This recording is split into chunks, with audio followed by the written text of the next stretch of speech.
Now don't look too close at the frame here. Everything is catawampus, and that's because we didn't have a choice on where we put the footings. We had to place them in the crevices in the rock that was going to secure this deck best. And that means both of the girders aren't even parallel. But that doesn't matter. The girders aren't parallel, the joists aren't squared, the girders, everything's all over the place. But in the end, the decking will look great.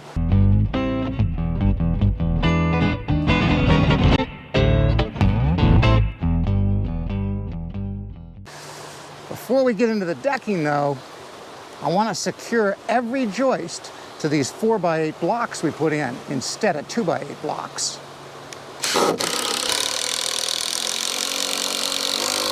So we use Simpson SDS screws 4 inches to attach the joist to the 4x8 block. And we're using a 10-inch SDS to attach all of these 4x8 blocks to the 4x8 beam. That's why we use 4x8 blocks. If we'd have just used 2x blocks, I think we probably would have just split them in half when we bolted down to the beam. Now this whole diaphragm is one solid piece. And if it ever moves, it'll float down the river like Huckleberry Finn's raft. It'll never come apart. But it's not moving because all of these concrete piers are set in steel that's drilled and epoxied right into the bedrock. We're just on the flare on the left side, and this is the right side, and you can see this kind of catawampus framing here. Let me step back. None of the blocks are perfectly parallel in line with that 4x8 beam, but we kept the center of every block centered on the 4x8 beam. And that way, when we run our long screws, our 10-inch SDS screws, they'll go right down through the center of the block and right into the center of the beam. Now let's check out the blocking back here where the flare starts. So here's the really ugly part. This is where the joist flares so we can get around the bedrock, and we put blocking in between every single one of them so we could get our through bolts in. And each one of these has a 10-inch SDS screw in it as well.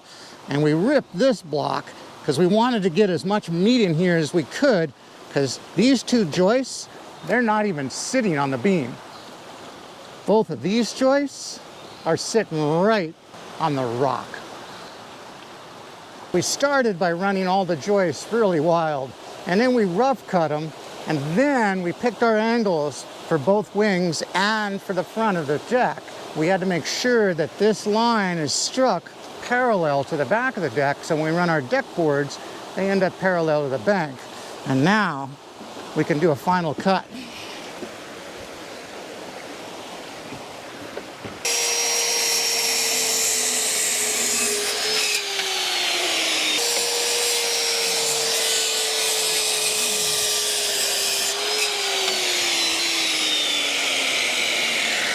Now, if one of you would go down there into the water and pick up those little cutoff pieces, it'd be really nice.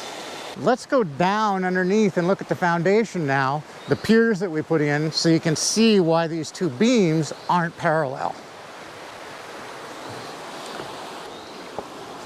So this is the tallest pier that we put in, and it's the only one that's really kind of close to the water, but it's still in bedrock. We drilled holes, 3 of them for this one, right into the bedrock, and it was almost beneath the water. We had to bail the water out of that hole. We drilled 3 holes, we put in epoxy and then the steel. We let that all dry, and then we put sonotube over the top of it, poured the concrete, and we even put steel inside of that as well. Here's a piece that we still need to cut off. Now let's check out a couple of these other piers. This one here is our highest point. We poured no concrete for this one. We just put the bolt in, we welded a bolt right to this post base, and we drilled a hole in the bedrock, put epoxy in the hole. That hole's probably about 18, 20 inches deep, and then set the bolt and the post base into that hole and let the epoxy cure. So that's the only one we didn't pour concrete for. But these other 2, we had to place them right in the best crevice possible to secure the post. This one's kind of cool. It tucks into a crevice in the rock, so we pinned it into 3 sides, and it slips underneath the rock as well, so there's no way it'll ever lift up. This pier best explains why these beams aren't parallel. We had to pick this exact spot to get as close as we could to the water and yet have a really good location for the pier to tuck into the crevice so it would be well secured. We drilled 3 holes into that bedrock again, put epoxy into them, put the steel into them, and then poured the concrete after scribing that sonotube to the bedrock.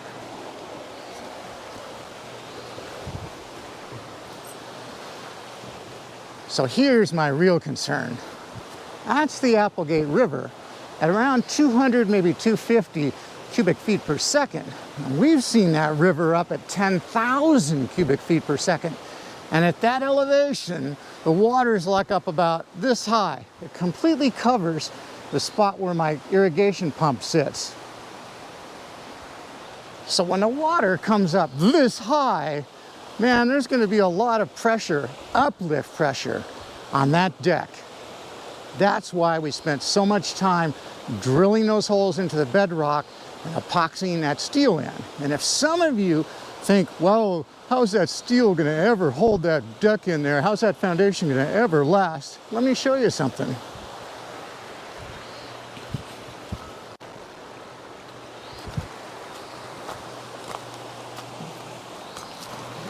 This bedrock has been used to secure a lot of equipment. Back in the days when the Applegate River was a real big-time mining concern, they attached all kinds of stuff to this rock. This is just one bolt that's left here. I think at one time they had a low water crossing or a bridge that was secured right to the bedrock here to another abutment on the other side of the river. But that's how strong I feel that deck over there is and how long I think it'll last. Probably a good 100 years. The decking is the easy part, at least the field. We're gonna put a little band around the outside, little picture frame band, but we'll put that on later. And when we do, we're gonna fasten that down with face screws and plug those screw holes. Because for the rest of the deck, we're using these hidden fasteners that slip right inside the groove on this thermary decking. It's all wood decking. This isn't composite or plastic or something. I really wanted to stick with wood. I know some people will say, wow, you should have used plastic on that river thing, but I'm just a wood guy. That's all there is to it. So all of the boards come pre-cut with this groove, except for the outer edge, that face frame we're going to put on. I ordered that with no groove, so they won't have a groove pointing out toward the river. And these are really simple to install. You just slide them in and give them a little tap. They'll go underneath the previous board, right underneath that board, get them in there snug, and then drive a stainless steel screw in there. All I need to do is just like this. It's a little Torx head screw. I'll give it a little more. I don't like to tighten those down too tight because sometimes if the tops of the joists are a little irregular, it'll make it harder to get the next board on if you suck it down too far. So these boards are also kind of cool because they have a gem joint. As you put the two boards together, look at that. They come with a custom T&G joint that's actually structural. It doesn't have to land on a joist. It can land in the center of a span on the 12 to 16 on center joist span.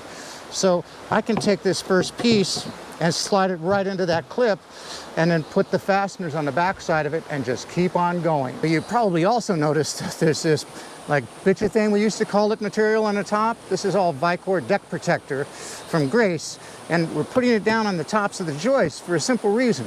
That's what rots out first, really. Especially if you're using composite decking, you definitely want to protect the tops of your joists. Because otherwise, little detritus, dirt, and leaves get stuck in between the grooves and land right on top of your joists, and the joists rot out real quick, a lot sooner than the lifespan of your decking. You'll notice we covered everything. The blocking, the tops of the joists, everything. At the last minute, before I installed the decking individually, I decided to make panels out of every 3 boards. That way, when the river floods and it comes way up over the top of that deck, I can pull those panels out real easy without having to remove any fasteners. And there won't be as much hydraulic resistance from the water pushing against the bottom of the deck boards. I struck a line exactly the width of those boards back from the edge so I had room for the border. And then I made a clean cut in the trench. Oh gosh, they all fell in the river. Now what are we going to do? After checking that the miters fit tight, I took an 1/8" router bit and eased all the edges, the miters too.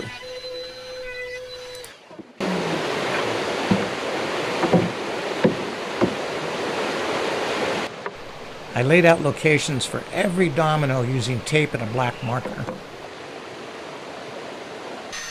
I used the domino to cut 8 by 50 millimeter mortises, and I set it at the widest setting possible so I'd have plenty of wiggle room to angle that board in with the tenons sliding right into those mortises. Okay.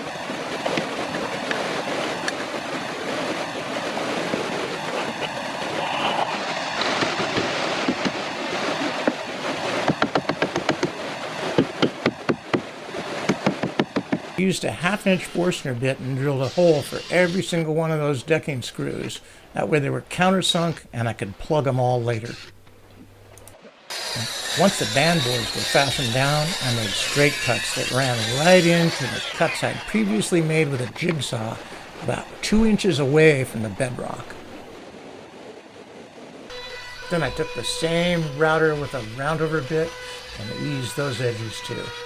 So we made a lot of progress on the treads and risers on these steps the other day, but we ran out of rocks.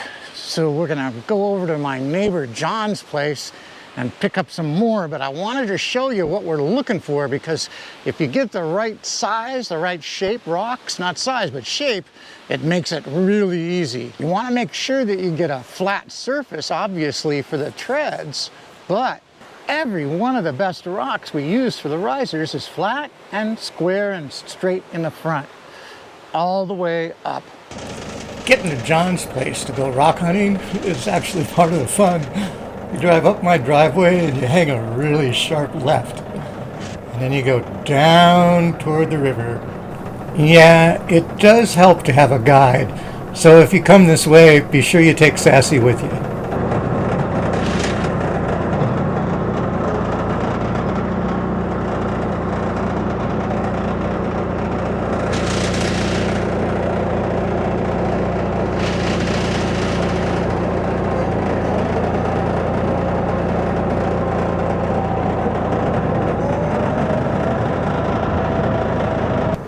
Definitely want to have some kind of protection with you when you go into the Bigfoot National Forest.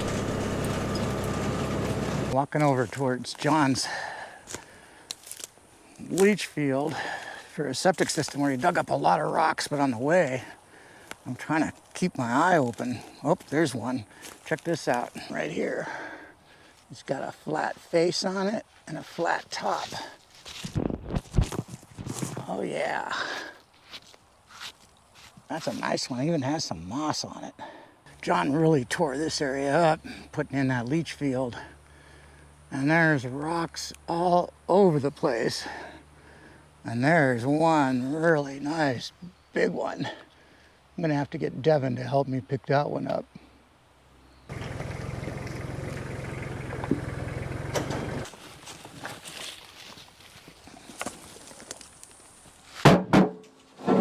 Ah, that's a nice one.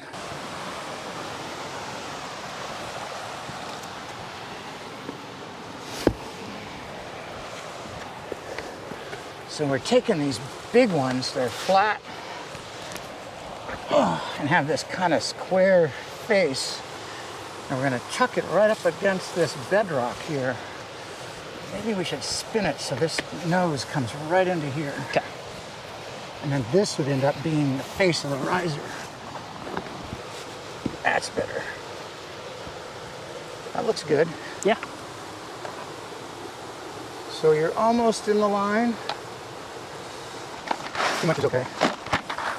Let's try that.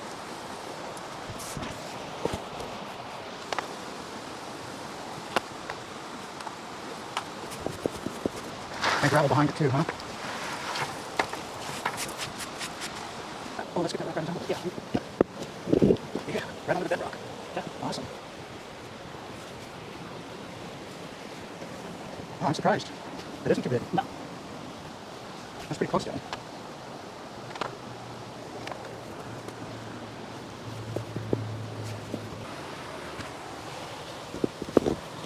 Nice.